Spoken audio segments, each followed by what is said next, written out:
Exercice 5, une histoire de lancer de poids. La course calamiteuse passée, nos athlètes passent la 4e épreuve. Le lancer de poids qui consiste à jeter un poids de 7,260 kg le plus loin possible. Jamel a lancé son poids tel un handballeur qui tire au but et il est retombé à 1,14 m. Aimé, fan de football, a lancé son poids comme s'il effectuait une touche et il a atterri à 1,6 m. Sabri, qui pensait jouer à la pétanque, a voulu faire un carreau sur le poids d'Aimé, mais l'a raté.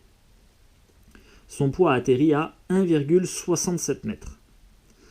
Strauss, qui cherchait encore une fois à lancer le plus haut possible, a jeté son poids à 0,26 m. Il n'a pas touché d'oiseau ce coup-ci, mais a assommé une taupe qui sortait de sa galerie. Alors, premièrement, classer ses performances dans l'ordre croissant. Donc on a 4 nombres ici à classer. Je vais venir les surligner. Donc on a 1,14, 1,6, 0,26 et 1,67. Voilà les 4 nombres en question. Alors, le plus petit, dans l'ordre croissant, ça veut dire du plus petit au plus grand. Le plus petit des 4 nombres, c'est 0,26, puisque si je regarde la partie entière, 0 c'est plus petit que 1 à chaque fois. Donc déjà, j'ai Strauss qui a perdu une nouvelle fois. Donc on est à 0,26.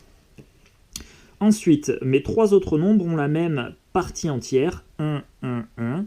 Je vais alors regarder le chiffre des dixièmes. Ici, le chiffre des dixièmes, c'est 1. Ici, c'est 6.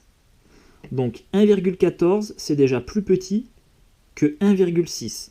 Je te rappelle, je vais écrire mes nombres ici pour t'aider. Donc on a 1,14, 1,6 et ensuite 1,67. Donc ce que je te dis, c'est que juste en regardant le chiffre des dixièmes, ici on a 1 dixième et là on en a 6. Donc 1,14 c'est plus petit que 1,6. Encore une fois, ne fais pas la boulette de dire oui mais 14 c'est plus grand que 6. Attention, ici on n'a pas 14 dixièmes, ici on a 14 centièmes. Et là on a 6 dixièmes. Tu vois, c'est pas la même chose. Si tu veux pouvoir les comparer, il faut que tu aies autant de chiffres après la virgule. C'est-à-dire que 1,6 c'est la même chose que 1,60.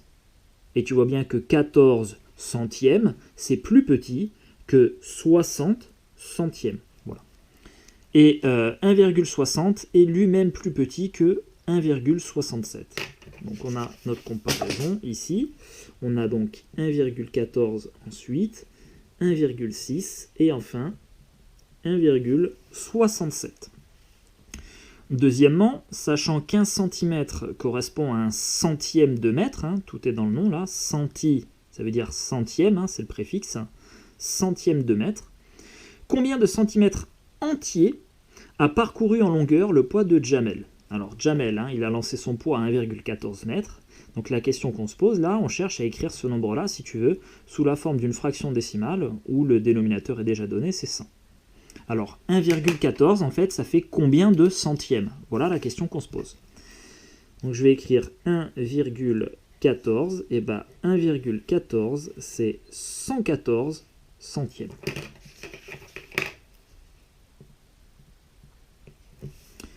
Et 114 centièmes de mètre, c'est 114 centimètres, puisque 1 centième de mètre, c'est 1 centimètre. Donc ça, c'est bon. Troisièmement, sachant qu'un décimètre correspond à un dixième de mètre, combien de décimètres entiers a parcouru en longueur le poids de Sabri? Alors, Sabri a jeté son poids à 1,67 m. Tiens, c'est Sabri qui a gagné encore. C'est un miracle. 1,67 m. On me demande combien ça fait de dixième de mètre déjà, et après combien de centièmes. Alors, je place mon nombre. 1,67 que j'avais déjà placé, qui est déjà placé ici d'ailleurs. J'ai replacé un 14 tout à l'heure, j'ai pas fait attention. 1,67, j'ai déjà 16 dixièmes. Donc j'ai 16 dixièmes de mètre. Et en plus, je rajoute 7 centièmes de mètre. Voilà. Donc Sabri a le poids de Sabri a parcouru 16 décimètres entiers plus 7 cm. Voilà. Alors, deuxième petit encadré méthode, comment déterminer le chiffre ou le nombre d'un sous-multiple de l'unité. Ranger un nombre décimal dans le tableau ci-dessous peut faciliter la détermination de son chiffre ou son nombre entier d'un sous-multiple de l'unité, mais il faut surtout connaître l'ordre des sous-multiples. Donc tu vois, là ce que je suis en train de te dire, c'est que si tu fais un tableau, c'est plus facile pour compter le nombre ou le chiffre d'un certain rang multiple ou sous-multiple de l'unité.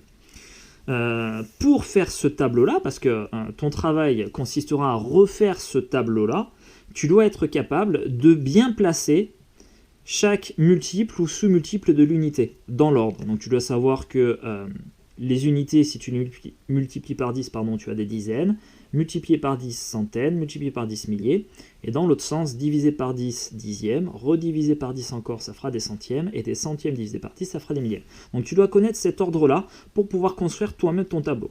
Et une fois que tu auras construit ton tableau, tu n'auras plus qu'à placer les nombres et répondre aux questions. Donc là, tu vois, on a placé le nombre 12,3456. Je demande quel est le chiffre. Donc là, il faut faire attention, tu vois, tu dois faire la distinction entre chiffre et nombre.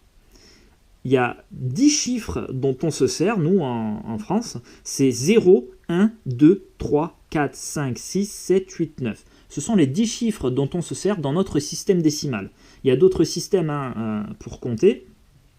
Le système binaire notamment, qui est utilisé en informatique.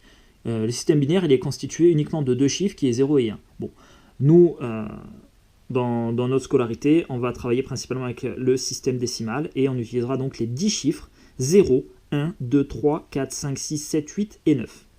Et un nombre, c'est constitué d'un ou plusieurs chiffres. Voilà. Alors, quel est le chiffre des centièmes du nombre 12,356. Ici, on me demande le chiffre des centièmes. Donc, je vais regarder dans la colonne centième uniquement le chiffre qui est dedans.